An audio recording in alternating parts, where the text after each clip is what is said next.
My name is Gary Butterfield. My name is Cole Ross. And you're listening to Best Quality Vacuum, the Duckfeed show covering Breaking Bad, El Camino, and Better Call Saul. And due to budget constraints, this episode, unlike the others, will be just me and Gary. Just one location. Just one, Yeah. one location apiece. Yep. I'm not leaving this chair for the whole episode. We're taking turns. Yeah. Well, you Sunday's lap. Sunday's lap. I think it's funnier if Sunday's lap. I think it's funnier if literally with all of our back and forth, we can only speak when we're in the chair. Sure. Yeah. Sure. We sit on each other's laps. Yeah. We create a new kind of lap. Like once Cthulhu comes up and teaches us new ways to sit on each other's laps.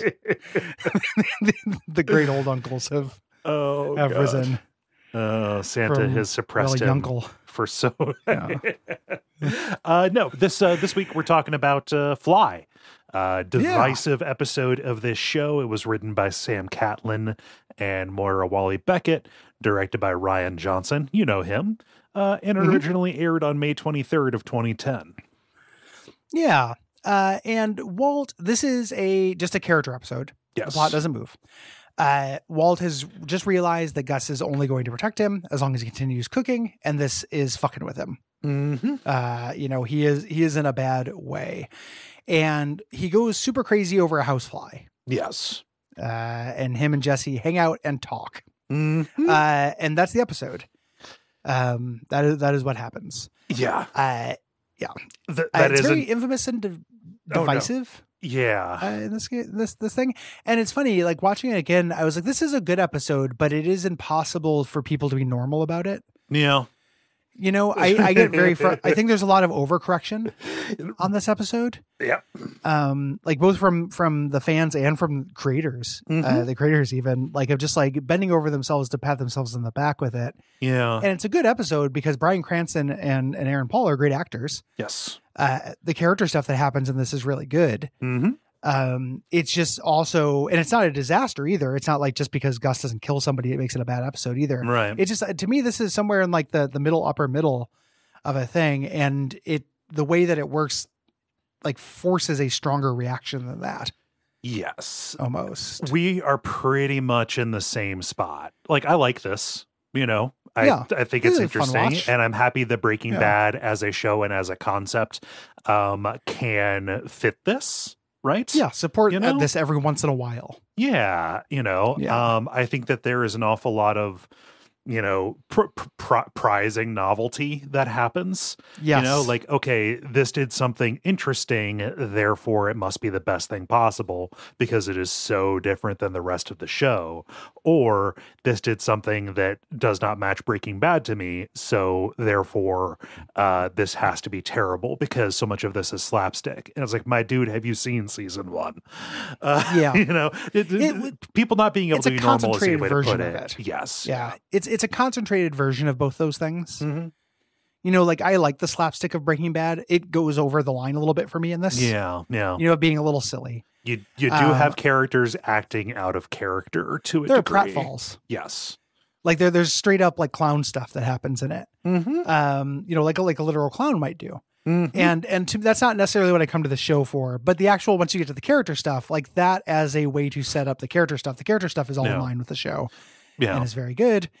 Dealing with some kind of conversations that never happened. This is the kind of thing that happens in comic books back in like the golden age of comic books, like not my golden age, so like the 90s. All right. Chris Claremont, not a good writer, but he used to do a lot of things where he'd have these downtime episodes where characters would just talk about the stuff that happened. Right. And that's something that hasn't happened in Breaking Bad. No. Like it's weird that we haven't seen Walt and Jesse talk about Jane. Right.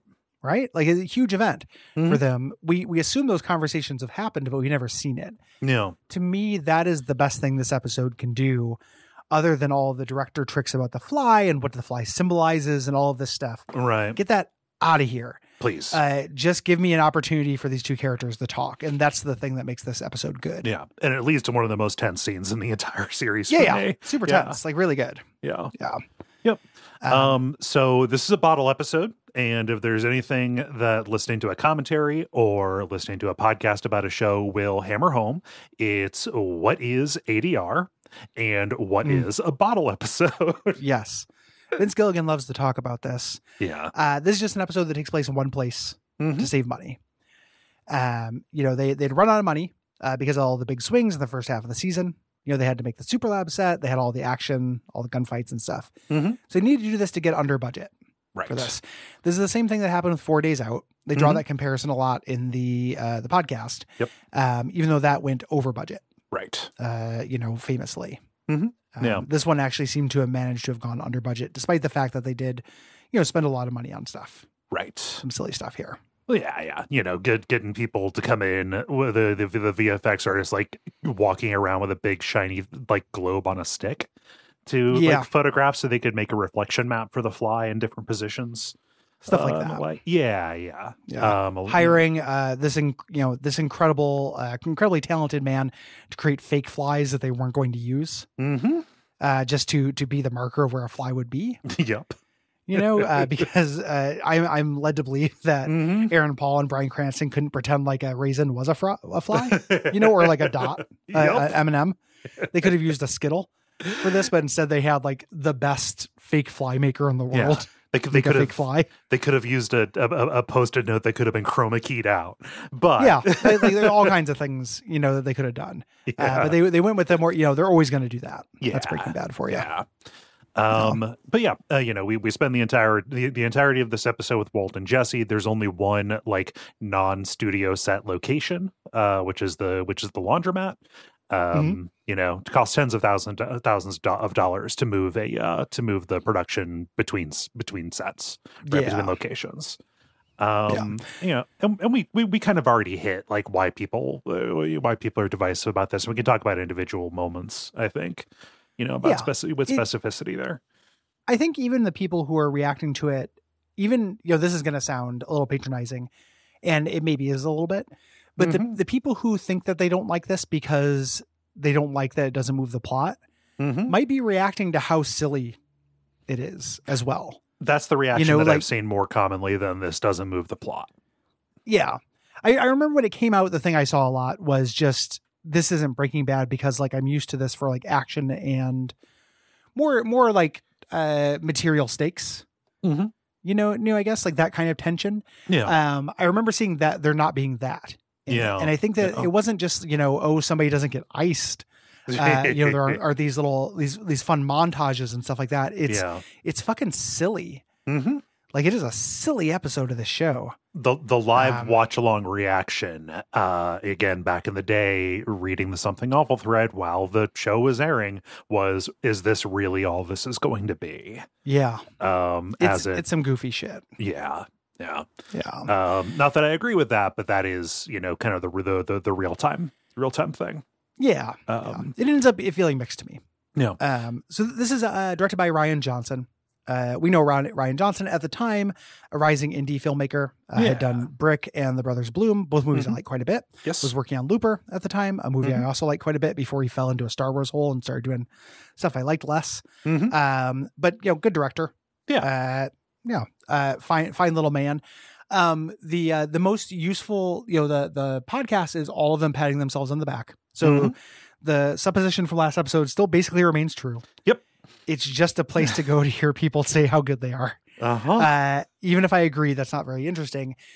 The biggest nugget I got from this was learning something about the process, which was useful. And it took Ryan Johnson coming in to kind of explain this.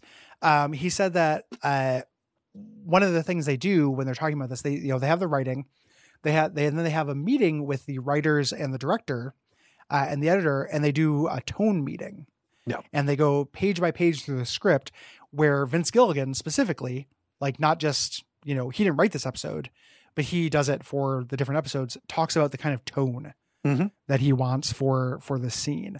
Yeah. And I think that that's useful in terms of kind of understanding how the show has a unified voice despite having many writers and directors, and why it is a fairly like not entirely accurate, but like, tons of people work on this obviously, but Vince Gilligan is the voice of this show. Yes. Like we're both kind of skeptical of auteur stuff. But he actually, it sounds like he does have this kind of thing where he's like, this is how I see this. Yeah. Yeah. This kind of super passive directing over everything before it gets in the hands of the director. Yeah. And that was interesting to hear about. Yeah, it's and that needs to happen, because otherwise what happens is they shoot something and send it to him, and he says, "Oh, this is all wrong. Go do it again." Like, bless your heart, and just and the main thing that he said there was he kept emphasizing people who directed, people who were doing photography and stuff. Rian Johnson himself kept thinking of this as some kind of. They kept using the phrase "superfly." Okay. Which I really like, because I think of that as like a, Superfly, like a cool pimp guy, but just Vince Gilligan just saying, this is just a housefly. You had to emphasize that it's a housefly. Yeah. It's just a housefly, and really, really grounding in that, which I thought was useful. Like that comes through in the episode. It was cool to hear about that process. Yeah.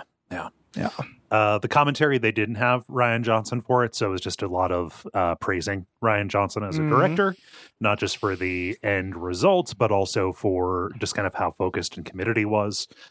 Basically spent double the time, pre this episode coming out and getting to know the people in the process.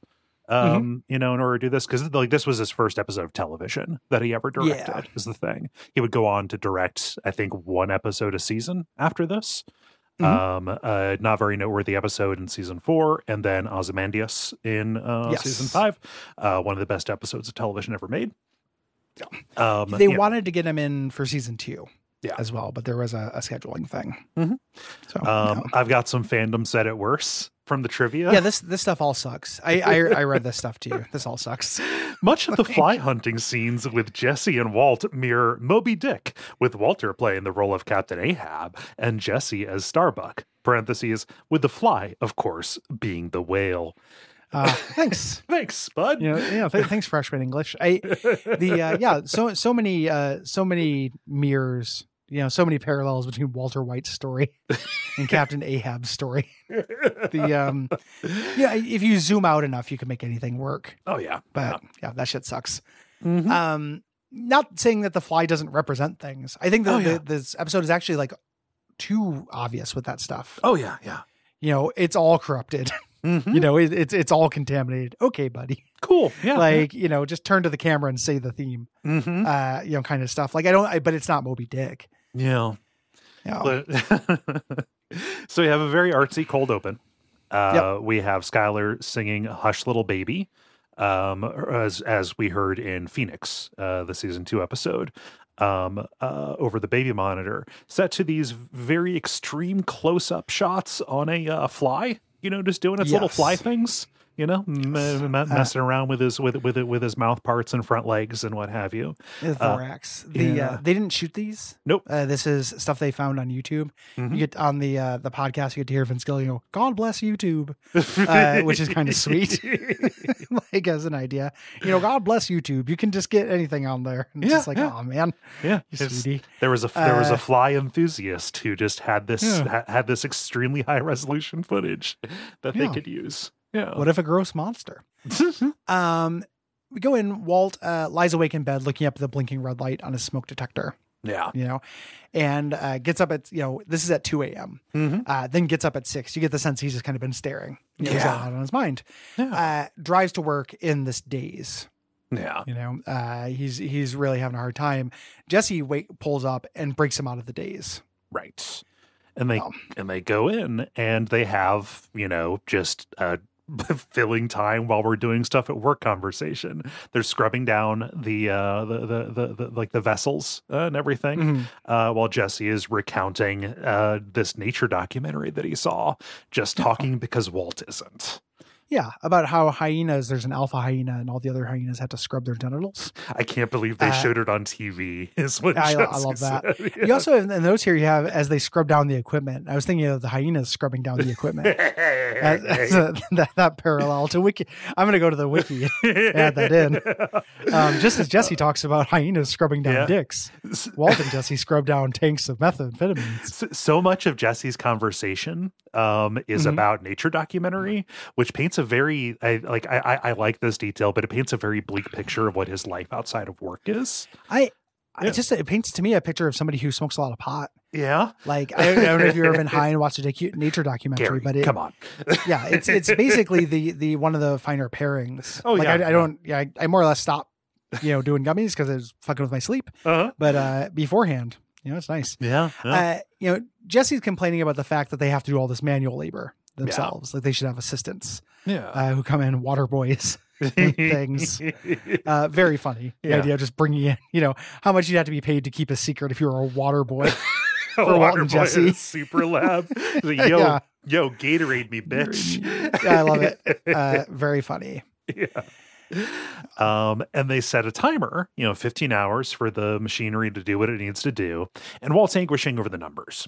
Based on the calculations, they're about 0.14% off on their yields, which comes out to about a quarter to a half pound shy on the most recent stuff. And this is the plot thing that happens. Yes. Yeah. Like we say there's not plot advancement. This is the plot advancement. It's here and it's at the end of the episode. Mm-hmm. The non-character based plot advantage. Yeah. And Jesse, this is Jesse from Jesse Stealing the Meth.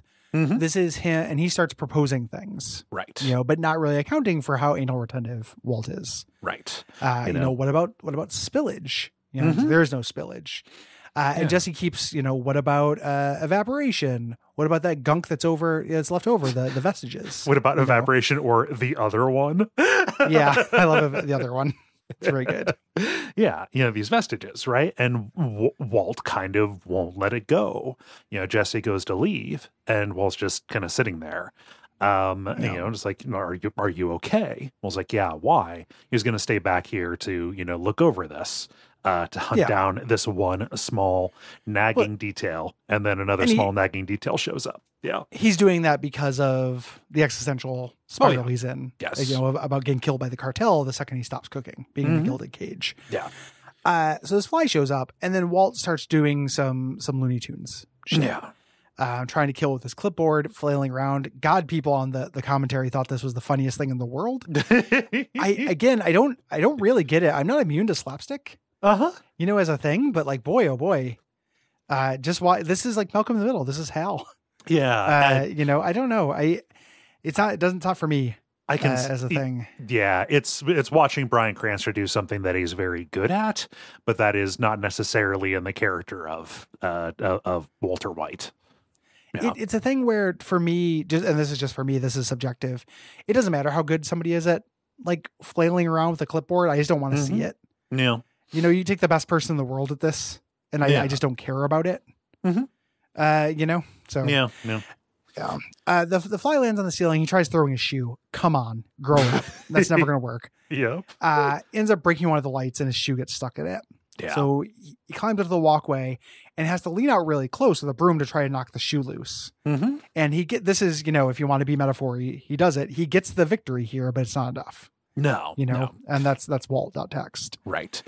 He knocks the shoe loose. Yeah. But then the fly lands a little bit down the railing. So he makes a big swing with it, trying to hit the fly, but then ends up falling loose. And this is an amazing shot. This is like very, very well done from a stunt. So what he does is he from a long shot, we see him wobble and fall, and slam his head and torso on one of the big stainless steel vessels before flopping down and landing on the ground. And then the camera, pulls in seamlessly onto his face. So there is no apparent cut where they could have swapped out a stuntman for that. Mm-hmm. What they did was basically the old trick from Bewitched, where they locked down the camera. They had they had Bryan Cranston match the pose of the guy who was like lying down there, and then turn the camera back on, and then did it. So it's actually two shots, but it's made to look like one. If you're paying attention, you can tell. Like you're just looking for the exact moment when Ralph Wiggum's heart breaks. But yeah, it is a pretty seamless effect that looks cool and looks painful as hell. It does look super painful. Yeah. Good work on the stuntman. Yes. The fly lands on his glasses, and we cut to commercial break. This is where you're like, oh, this is what we're going to be doing. Yes. Jesse shows up the next morning, and he snubs out a cigarette, but notices one of the cigarettes with Jane's lipstick. Yes. Is still in the ashtray. Mm-hmm. So kind of priming us to remember Jane, since right. we're going to be talking about her. Yeah. So Jesse goes to open the door to the lab, but this rush of air pushes it back closed. So he has to struggle to get in, and his ear pops like he's on an airplane. Walt has established positive pressure, so nothing from outside can get in. Yeah, just and then he tells him to do the Valsalva maneuver. Like a henchman one, just move your jaw around. Stop being such a baby. And I love this little bit. This is comedy that works for me. This is a little, Walt's like, there's been a contamination. And Jesse's like, oh shit, because that sounds real bad. It does. Yeah. And he's like, is it dangerous? And then Walt has to slowly admit that he's freaking out over a fly. Not us, particularly. Yeah. And Jesse points out this weird thing that he's holding, it's a big fly swatter that he made with with tape and a hanger and a cardboard roll. I made it. I love I made it. Yeah. And Jesse's confused, like, wait a minute, so it's just a fly. And he's outraged that Walt made him think that there was something like an Ebola leak. Yeah. Walt tries to turn around. Walt's like, oh, an Ebola leak. And he's like, yeah, it's that disease that makes you shit out your blood, shit your intestines out your asshole. And he's like, oh, why would that happen here? And Jesse's like, it's a fucking fly. Stop trying to change the subject. So that's your fly saber, pointing out to this as Jesse realizes, slowly he's going to realize Walt has been here for 15 hours. Like he's been here for Walt's losing his mind. Yeah. Yeah. And Walt is saying, no, we have to take this very seriously. And Jesse's like, yeah, what happened to your head? He's got this bandage on his head. Yeah.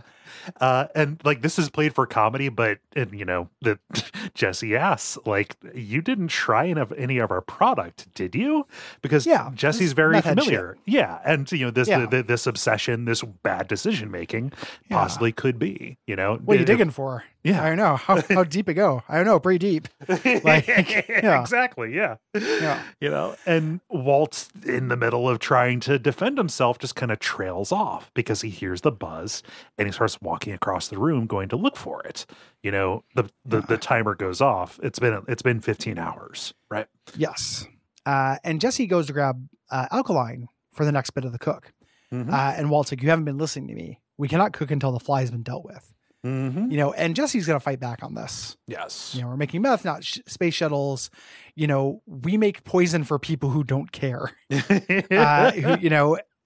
And basically, like, we have the least discerning customer base in the world, like he says.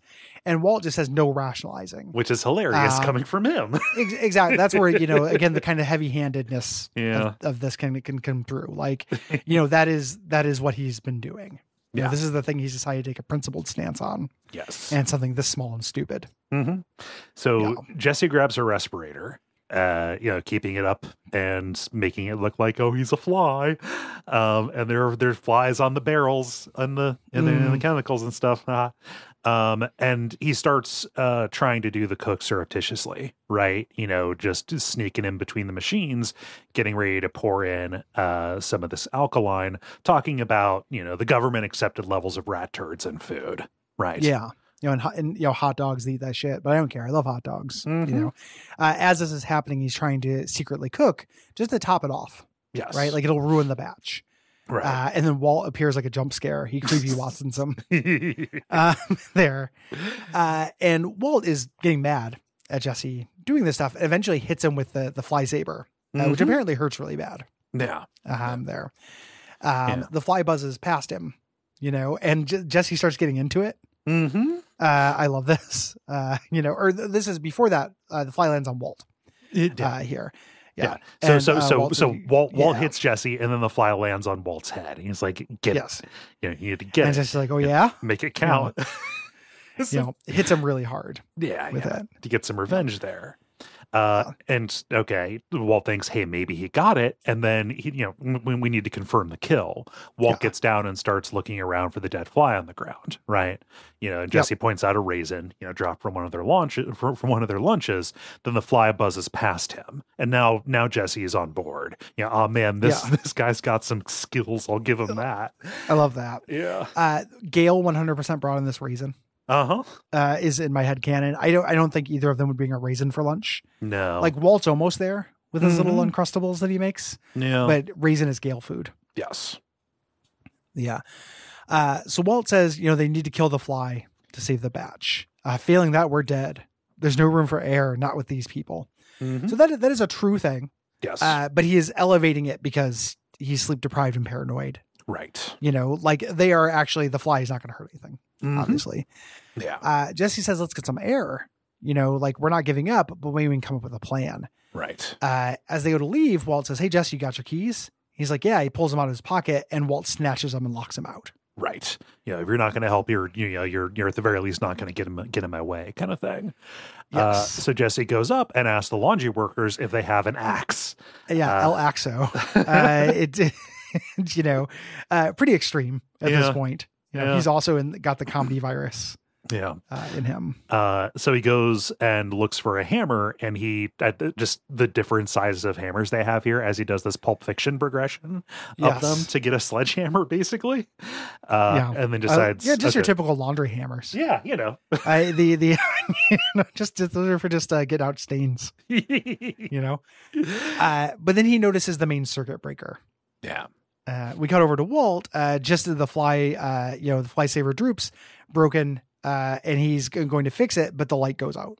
Yeah. As he's about to swing on the fly. Yeah. So Jesse has the trump card here. And so commercial break, and some time has passed, and they've gotten some supplies. They're looking through everything Jesse could find in the pest control section. Walt says, we're not using any sprays or anything. But then, instead they decide to just festoon the place in non-toxic glue traps. It looks like a Japanese festival with all of these hanging there.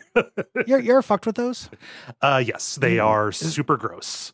They're disgusting. Yeah. And as a tall man, they're really easy to walk into. Mm-hmm. And it's the worst. Yeah. Like I've walked into one that was like fully loaded. Yeah. Even though there's a rule that says you can't walk into all the fully loaded fly traps. It's terrible. They're disgusting. Yeah. Absolutely disgusting. Yeah. But they put them everywhere. Mm-hmm. Yeah. Just hanging like lanterns. Yeah, they got pheromones, yo. And this starts the tense stuff. Right. This starts the kind of the deeper conversations. The good part of the episode. Yes. Yeah. Jesse asks, like, hey, how long have you been awake? And he goes over to Gail's coffee apparatus to, get him some coffee. Right. And he does something that I hate in media, which is taking a pill and putting it in somebody's drink and then immediately handing it to them. That would not dissolve. Yeah. Come on. He stirs it, but it wouldn't dissolve that quickly. No, come on.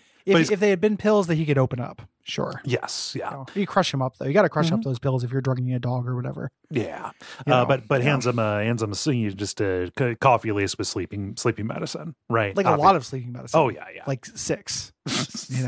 like when it goes from being a depressant to being a delirium. Yeah. That dose. The recreational dose. Walt drinks it, and Jesse's, tells a story. He's like, you ever get an animal trapped in your house? Which is relevant. Yes. I hear. Walt looks at him like he's crazy. Uh-huh. And it's like, this is not crazy. This happens. No, you get a bat in your house or, Yeah. And Jesse tells a story about a possum getting trapped in his aunt's house.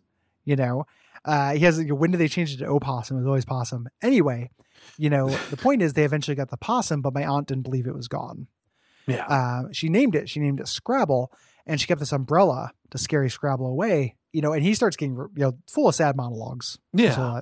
Episode. He says, she got like that towards the end, got obsessive and stuff. We didn't know what was up. It wasn't like her to be that way. It turned out the cancer had spread to her brain, and that's why. Yeah. And he's positing, not subtly, this is why Walt's going crazy. Right. And like maybe trying to give him an out too. Like, oh, this is like beyond your control. Like, what is the, maybe this is something you should look at. And Walt, says to Jesse, but also said to the fans, and the fans did not listen. He's been to his oncologist. He's still in remission. God, just the number of people who hung on to the Walt's got brain cancer line. The fan theory stuff gets addressed in the podcast briefly in an interesting way by Kelly Dixon, the editor, who's very good, who hosts the podcast. Yeah. Great editor. She brings up, she's like, maybe this is all a dream. Which never posit that. Like that, that lost a point in your Q zone for me, Kelly Dixon. And Vince Gilligan was very graceful and just like, I love it when fans come up with their own theories that I didn't intend. Mm-hmm. And that's kind of all where he left it. Right. It's nice. And it was kind of the subtle thing to the brain cancer thing, or just people second guessing the show and theory crafting, everything. That has become like in this show that, obviously it was annoying, but they didn't change anything in this show. Mm-hmm. I feel like the culture around that has changed a little bit. One of the things I think about a lot is Game of Thrones, which, believe it or not, early on, really well, critically loved, good show, that did change a lot of things based on fans predicting it and also being obsessive and, paparazzi at sets to try to guess and theory craft constantly over things. So you end up in these situations where like a fan will come up with an idea, they'll posit it, it will spread, Variety will pick it up like this insane fan theory. And then people will be like, the fan theory is stupid. And then the producers, like on these money shows, will be like, we have to change it. Like they guessed it, but nobody likes it. We have to do something different. It fucking sucks. Don't treat media like you are doing the Lament configuration. Yes. You don't have to treat everything as a puzzle to be a super smarty and figure everything out in advance. That's how you get like Damon Lindelof shit, It's 100%. Yeah. You get mountains of bullshit that way. Everything, you turn every TV show into like, what is that Peter Molyneux game? On the phone, like The Prize or whatever. Oh, the Cube or whatever. Yeah, don't turn everything into Sword Quest. Yeah, weirdos. You don't get anything for it. You're not even winning a scepter. Nope. Like don't do AirQuest shit without getting a scepter. There has to be at least a scepter on the line. Yeah, and show creators like whatever. If somebody guessed it, that like. Come on, you don't have to change it just because somebody on Reddit predicted it. No, I think that a lot of times that happens. I think, and I could be misremembering this because it's been years since I've thought of Game of Thrones because it's 2024. Yeah. But I think that they were pressured to change a lot of that stuff from money people. Yeah. Because of this fan thing. So it ended up becoming this sick like ecosystem of like chess almost. I don't like that at this all. like Yomi game. And it's just really a gross way to engage with art. Yeah, I don't. That fucking sucks. It sucks. It sucks so bad. Yeah. Sucks the stars from the sky. So like everyone just being like, oh man, well it's got brain cancer. This explains it. Fan theory. Like, get out of here. Yeah, like go lay down. Yeah, have your theories and guess or whatever. But it's when the theory crafters get together and form a little bunch, form a little community. AKA, it's known as a Reddit, is the collective noun for them. And they grow up. Grow up. Take a nap. Yeah. Get a juice box and have your theory, talk about it with people, but then don't start going and like arguing with people and shouting them down if they disagree with it. Yeah. I don't know. I mean, I don't know. Yeah. So anyway, so he's, he says he's in remission and Jesse goes, that's really great. And Walt kind of nods sarcastically. And here's where you get to like the great stuff. Yes. In the episode. This is a great stretch here. Yeah. Walt says something really honest and true because he's under basically sodium pentanol. Pentanol levels of sleep medicine. And we know how he handles, his deliriums, right? He tends to get lippy. And he says, well, I missed it. And he's not so much talking to Jesse as he is speaking aloud. Some things that he obviously pretty deeply feels. There was this perfect moment that passed me right by. I had to have enough to leave them. That was the whole point. None of this makes any sense if I didn't have enough, but it had to be before she found out. And Jesse's like looking at him with this disbelief. Like, are you thinking, are you saying what I think you're saying? He says, are you thinking you want to die? Yes. The same thing from I think you should leave. Yeah. And it's Carl Havoc. And he says, great line. I'm saying I've lived too long. Yeah. You want them to actually miss you, you want their memories to be, but she just won't understand no matter how well I explain it. Mm-hmm. And then he says something very revealing. I love this. Yeah. This is something he has in common with Saul. Yes. This is going to be one of the big themes of Better Call Saul. Right. There must be some magic combination of words that'll explain it. Like there has to be something I can say, and that is his fundamental, addition to just pride, right? Yeah. Like his fundamental misunderstanding of human nature, that there's codes, like there's something formula. There's a formula, it's science, it's chemistry. It's this thing that he can manipulate the same way, that it has rules the same way. Yeah. You know, I hate that this has an echo with the weird cold open with him and Gretchen trying to account for all the stuff in a human body. yeah, that's silly. Like that I hate that cold open. Oh yeah, no, it's so bad, but Yeah. it just just like the failure of this mindset to account, right? Yes. Yeah, Yeah. that is something that a little bit of a little bit of ground have been laid for. But like people like this, right? Like this is an actual Gaio-type, right? Yeah, 100%. You know, he's getting really drowsy. He's having a hard time standing up. Yeah. And Jesse gets him a chair to sit down. And Walt keeps going on about which time it would be. It has to be, I'd have to have enough money. Mm-hmm. It'd definitely be before the fugue, or it'd have to be, before the fugue state. Yeah. Be second cell phone. What was I thinking? Yeah. And then he realizes he's bargaining. the perfect. Yeah. He's bargaining. Yeah. Like he realizes, and kind of just theory crafting, when was the actual moment? Mm-hmm. And he realized it. Oh, it's the night that Jane died. Yep. A fantastic acting from Aaron Paul here. Like, the second that Jane's brought up, just like his throat catches. Yeah, he wasn't expecting it. Yeah, his eyes went up, right? Yeah. Just that night, it's like, oh, and we ran out of diapers, quote unquote, and I had, left the house. That was just an excuse. I needed to take you your money. I did that. Do you remember that? And he's like, yeah. And he's like, I never told you actually. Went to a bar, I never do that. Yeah. And I never told you. At this point, like, again, back to the original time watching this, I never told you. Oh shit, what are you going to say, Walt? Yeah. Yeah. I love that they don't use that now and then they deploy it later. Oh yeah. Nuclear. Yeah. Yeah. He talks about meeting John Delancey. Mm-hmm. What a thrill. National treasure John Delancey. Star, stage, and screen John Delancey. Yeah. He met Donald Margolis. He's like, on the night that, his daughter died, he calculated the odds. It must be, astronomical. Yeah. And Jesse, very human moment for Jesse here as well. Yeah. Just being a guy, like, what did you talk about? He wants some insight from this part of his life. He wants more, he cared about.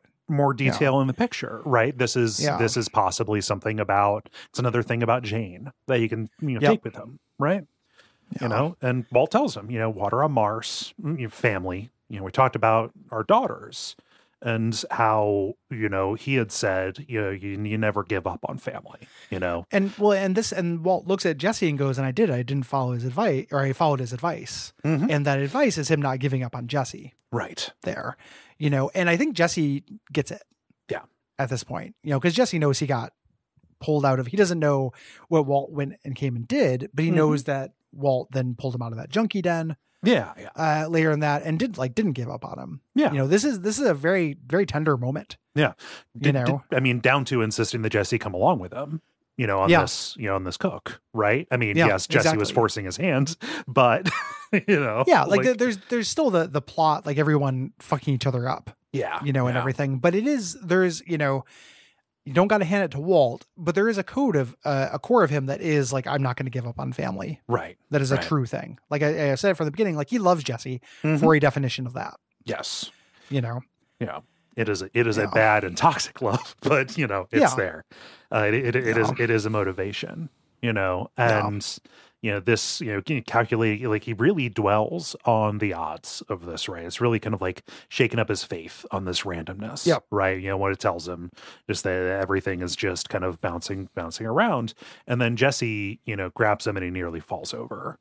Just like the sleeping pills, have hit him, and you're waiting to see like what is he going to say? But this is just a deep depression when he realizes the moment. He pinpointed it and it's gone forever, right? Yeah. Just thinking that night he never should have gone to the house. When he was watching TV, some program about elephants, and hearing Skylar sing this lullaby over the baby monitor. If I had just lived right up to that moment and not 1 second more, that would have been perfect. Yep. And perfect, not just, poetically perfect because he goes out in this nice moment, but also his family would have enough money. He wouldn't have, let Jane drown. Yeah. I mean, Jane still would have drowned, but he would not have implicated himself in it. Implicated. Yeah. He would have been part of it. All of that stuff. You don't get to choose when you die. Nope. This is sleepy poetic thinking. Yes. There. I mean, You do get to choose when you die, but not in the way he's thinking. Right. We'd prefer you can't not just shut to. down. Yeah. Like you don't just get to go, well, and then have that be it. Right. So the fly won't come down from the ceiling, and Jesse kind of changes the subject, trying to cheer him up a little bit. He's like, I'll get this fucking fly. Yeah. Here, I like this as a motion, like towards trying to make him feel better. Yeah. It's like a token. Yeah.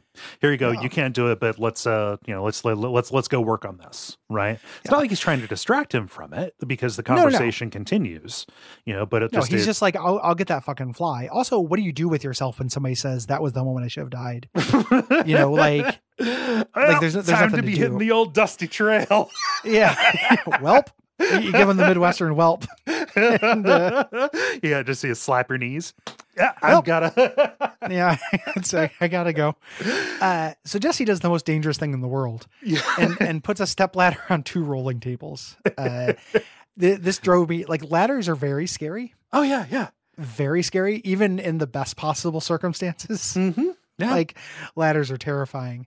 And he tells Walt, who is punch drunk and lolling, like his head is he lilting back and forth, to hold it still. He can't hold himself upright, and here is Jesse on the very top of the ladder on these rolling carts, right?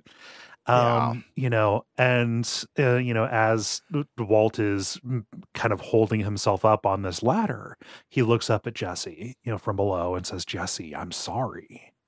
Yeah, I love this so much. Oh, it's so good. Sorry for what? Being a lunatic? Because I'm sorry about Jane. That's a really normal thing to say. Yes. And it's real possible he hasn't said it before. And I understand why he would not do the social grace part of it. That is a difference, I think, between Walt and Saul. Yes. Right? Like Saul once he's full Saul Goodman and no longer Jimmy, he will go through the motions of a thing and do what is expected. Walt isn't that strong at that kind of stuff. No. He needs to push that stuff away and kind of like angrily subsume it into other things, change the subject. Yes. He has to actually feel it before he's going to say it for something like this. Yeah. You can tell when Walt's lying. Yes. He's not. He really feels this. And he's sorry on a level that Jesse doesn't understand. Yeah. But this is a real true sympathy. Yeah.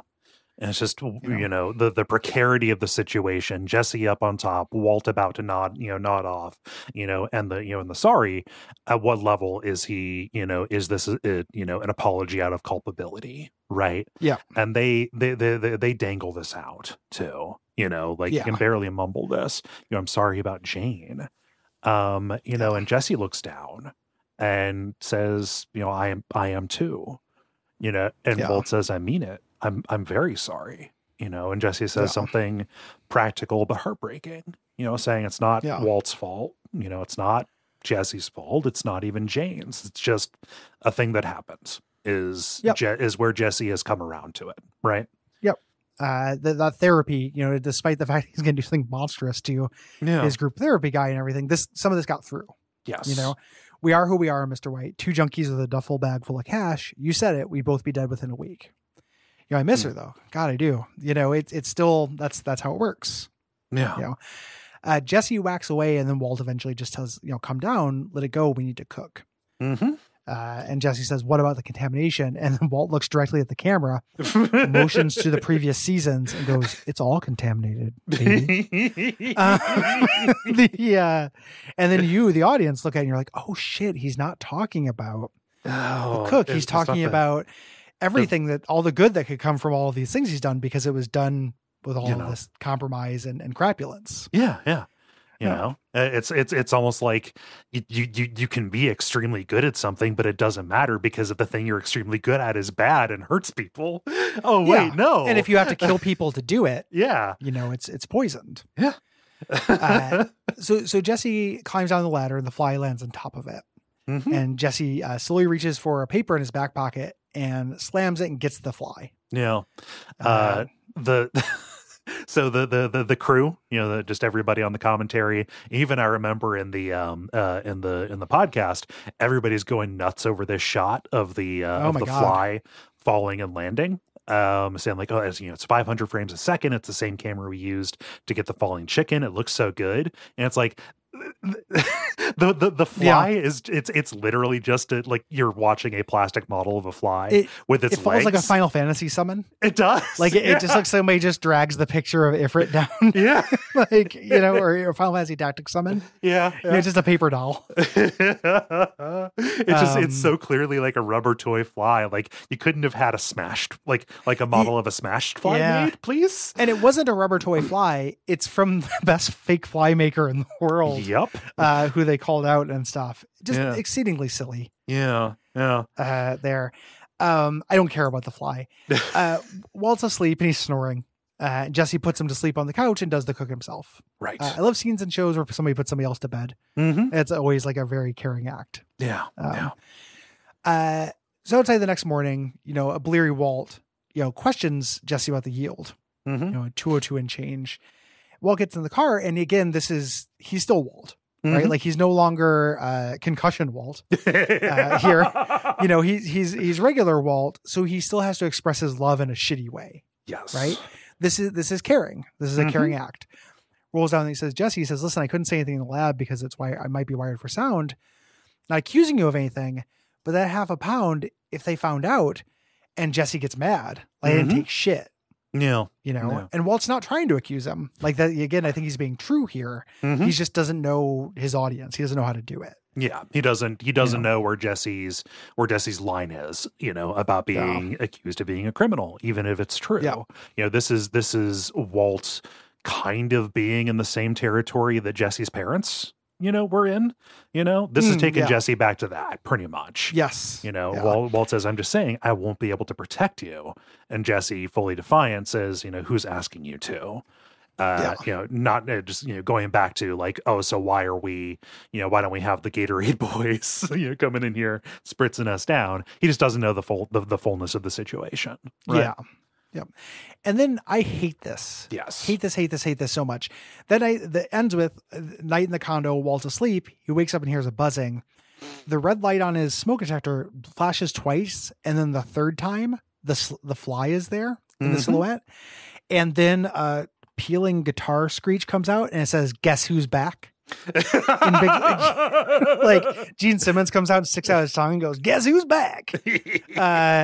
That doesn't actually happen, but it may as well fucking happen. Yeah. Yeah. I really wish that hadn't happened. I don't know what you do, how better to end the episode, but that's so cutesy and stupid. Yeah. It's too bookendsy. I really would have rather they just end it with, you know, who's asking you to, right? Yeah. Like, you know, cut it there. Don't put them back in a fine place to end it. Yeah. You know? Yeah, just like, no, the corruption's still there. Dude, we fucking know. Yeah, yeah. You know, I don't know. It's a pretty, it doesn't trust its audience. Yeah, the fly's a fly, but it's also not just a fly, but it's also a fly too. Yeah. It's I know that Walt's not well in his head. Yes. You know, let your actors do their work. You know, and it's just this little cutesy little bit of like kind of magical realism. Yeah. Like it is just a fly, but it did teleport onto this thing. Yeah. You know, I don't know. I just, the ending of it's a real sour note. Yeah. To me.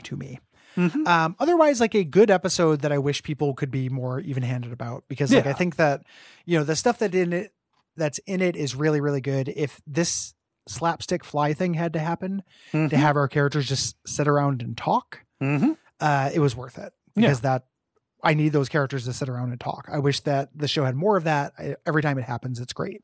Yes. You know, and, you know, even that can be high drama. Even that can be, you know, a full 5 minutes of, you know, dancing on a knife's edge between, is this horrible admission going to come out or is it not? Yeah. You know? Yep. You know, and that is, that's great content, baby. Yeah. Yes. Very good. And you just said it takes a while to get there. Yeah. So I was expecting a little bit more from the back end stuff about this. You know, they talk about how it was risky to do it, but it was a weird thing where now that the podcast and the commentaries are contemporaneous, what I realized what I really wanted to hear was a reflection on this. Yes. You know, and there might be such a thing. Like there might be on YouTube, there might be like roundtable talks about this kind of stuff. I might try to look up that kind of thing for my back matter. Yeah. You know, just something that is them reflecting with some time when they're not afraid of spoilers, and maybe the blush of like, we need to give every assistant director of photography a shout out has faded a little bit. Yeah. You know, not that I don't want them to have shout outs. It's not that interesting content. Yeah. What we need. So like, I just did a search for Breaking Bad oral history. You know, thinking, hey, maybe there's going to be a book that I wasn't aware of. There are like individual ones, like there's an oral history of the pilot. The Ringer did an oral history of Ozymandias. There are a few like articles about this. What I want is Go Team Venture, but for Breaking Bad. Yeah. Oh, that for every show I like, actually. Yeah, that's a good format. That's a miracle. Yeah. Yeah. And also just like, what a gift that we got that. Yeah. You know, anyway, we don't always get what we want. Nope. Thanks everyone for listening. We appreciate you. If you like the show, head on over to patreon.com/Duckfeed.tv and get our other shows, support us, and help us keep doing this. I'm not sure if this episode is coming out before or after we record the wrap up. We're possibly just on the edge, but this is worth saying anyway. We do those season wrap up episodes between seasons, where we will talk about the DVDs and also read some listener mail that people write in. If you would like to write in, you can do it at any time during the season. Go to Duckfeed.tv/contact and write in. Try and keep it about the particular season. We prefer brevity and specificity if at all possible. Yeah. There will be a place to kind of say your grand thoughts about Breaking Bad. Yeah. It'll be at the end of the series. Yep.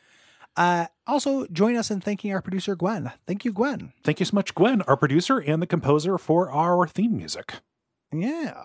And until next time, be normal. Or stop fan casting stuff online. Yeah. Talk to your friends. Make a rule if you want to talk about fan theories, it has to be in person. Yeah. Mm-hmm. You know, it can't be where somebody can find it and then it can go and get picked up by Variety. Yeah. Make it like a fun little spy game. Yeah. Yeah. Spy versus Variety.